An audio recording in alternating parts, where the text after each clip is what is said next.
অস্বীকৃতি। এই চ্যানেলের সমস্ত গল্প, চরিত্র ও ঘটনা সম্পূর্ণ কল্পনাভিত্তিক। কারো জীবনের সঙ্গে মিল থাকলে তা সম্পূর্ণ কাকতালীয়। এই চ্যানেলের উদ্দেশ্য শুধুমাত্র বিনোদন ও জীবনের শিক্ষা দেওয়া। ভালোবাসুন বাংলা গল্প, ছড়িয়ে দিন অনুভূতি ও মূল্যবোধ।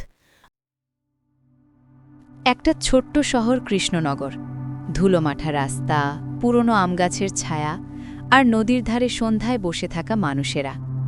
সেখানে এক সাধারণ পরিবারে জন্ম রিয়ার। বাবা স্কুলের শিক্ষক, মা সংসারের সব কিছু সামলান। ছোট্ট রিয়ার চোখে সব সময় স্বপ্ন ঝিলিক দিত। সে বইয়ের পাতায় হারিয়ে যেত। প্রতি পরীক্ষায় প্রথম। শিক্ষকরা বলতেন, এই মেয়ে একদিন অনেক বড় হবে। কিন্তু তার শরীরটা যেন তার সবচেয়ে বড় শত্রু হয়ে দাঁড়াল। জন্ম থেকেই মোটা। ডাক্তার বলতেন থাইরয়েড। ওষুধ খেয়েও কমত না। সমাজের চোখে সে যেন একটা ভার। স্কুলে যখন যেত, মেয়েরা ফিসফিস করত, দেখ হাতিটা আসছে। ছেলেরা হাসত, কেউ বন্ধু হতে চাইত না। রিয়া চুপচাপ কাঁদত বাড়ি ফিরে। মায়ের কোলে মুখ গুজে বলতো, মা, আমি কেন এমন হলাম? আমি তো কারো ক্ষতি করি না।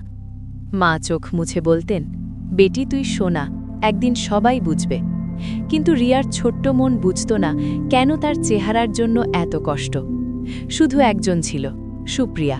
স্লিম, সুন্দরী, সবার প্রিয়। সে রিয়ার হাত ধরে বলতো, তুই আমার বেস্ট ফ্রেন্ড, তোর মনটা এত সুন্দর। রিয়া হাসত। তার জন্য সুপ্রিয়া ছিল আলোর মতো। কলেজে গিয়েও একই। রিয়া কমার্সে গোল্ড মেডেলিস্ট। প্রফেসররা তার প্রশংসায় পঞ্চমুখ। কিন্তু ফেস্টে কেউ ডাকত না। একবার ডান্স প্র্যাকটিসে নাম লিখিয়েছিল। সবাই হেসে উঠল, তুই তুই নাচবি, স্টেজ ভেঙে পড়বে। রিয়াজ সেদিন ক্লাস ছেড়ে চলে গিয়েছিল। বাড়ি ফিরে আয়নার সামনে দাঁড়িয়ে কেঁদেছিল ঘণ্টার পর ঘণ্টা। আমি কেন এমন? কেন আমাকে কেউ ভালোবাসবে না?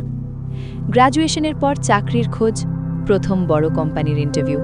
লিখিতে টপ। ইন্টারভিউয়ের সব প্রশ্নের উত্তর দিয়ে মুগ্ধ করল। কিন্তু চাকরি পেল প্রিয়াঙ্কা, যার মার্কস অর্ধেক, শুধু কারণ সে ছিল সুন্দরী, স্লিম।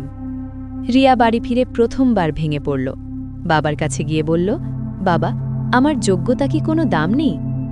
বাবা চুপ করে তার মাথায় হাত বুলিয়ে দিলেন। সেদিন রিয়া ঠিক করল সে লড়বে। শেষে সানরাইজ ফাইন্যান্সে চাকরি পেল। প্রথম দিন উৎসাহে ভরা, কিন্তু দ্বিতীয় দিন থেকে শুরু হলো অপমানের স্রোত। মেয়েটি মোটা থাকায় যোগ্য হবার পরও চাকরের মতো ট্রিট করত সবাই। সকালে অফিসে ঝুঁকতেই মিস্টার রাহা বলতেন, রিয়া, চা বানিয়ে আনতো, একটু দুধ কম, চিনি বেশি। অন্য মেয়েরা কখনো এই কাজ করত না। রিয়া চুপচাপ রান্নাঘরে যেত, হাত কাঁপত। মনে হতো, আমি কি শুধু এর জন্যই চাকরি পেয়েছি? দুপুরে অগার ডাক, রিয়া, সমার টিফিন অর্ডার কর। তুই তো জানিস শ্রেয়া কি খায়, অন্তরা কি। রিয়া নতুন, কি করে জানবে? তবু ফোন তুলে অর্ডার দিত। নিজের পকেট থেকে অগ্রিম টাকা দিত।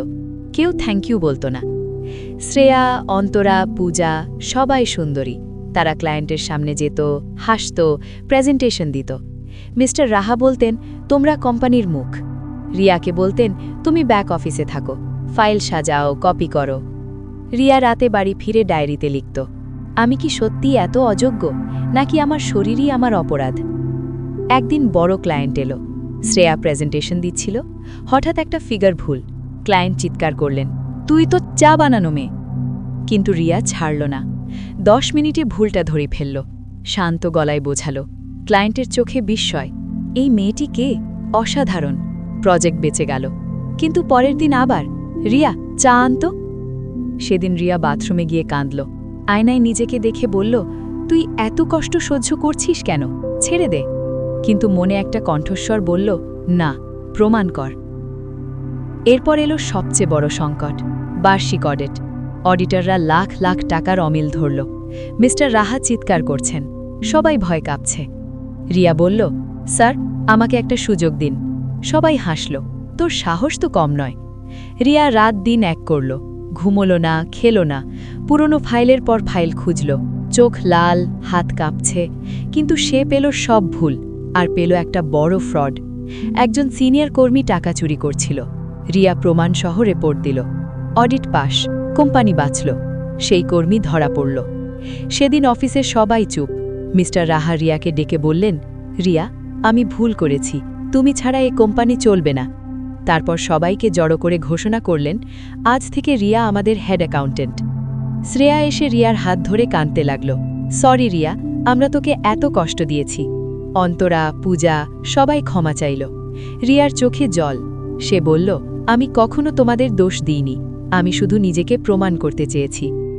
এখন রিয়া কোম্পানির সবচেয়ে গুরুত্বপূর্ণ মানুষ। ক্লায়েন্টরা তার নাম শুনেই আসে।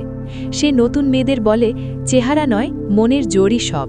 যারা তোমাকে নিচু করে দেখবে তাদের একদিন মাথা নোয়াতে হবে তোমার যোগ্যতার কাছে। রাতে বাড়ি ফিরে রিয়া আয়নার সামনে দাঁড়ায়, হাসে, বলে, দেখলি তুই পেরেছিস। আর সেই হাসিয়ে লুকিয়ে আছে বছরের পর বছরের কান্না, কষ্ট আর অদম্য একটা জেদ। কৃষ্ণনগরের সেই মোটা মেয়েটি এখন শহরের গর্ব। তার গল্প শুনে অনেকেই চোখের জল ফেলে, কারণ তার জয় শুধু তার নয়, এ জয় সবার, যারা কখনো নিজেকে ছোট মনে করেছে। গল্পটি ভালো লাগলে সাবস্ক্রাইব করুন আর বেল আইকনটি টিপে দিন, যাতে এই চ্যানেলের নতুন গল্প আপলোড হলেই আপনি জানতে পারবেন। আরও একটি অনুরোধ, ভিডিওটি লাইক ও শেয়ার করুন।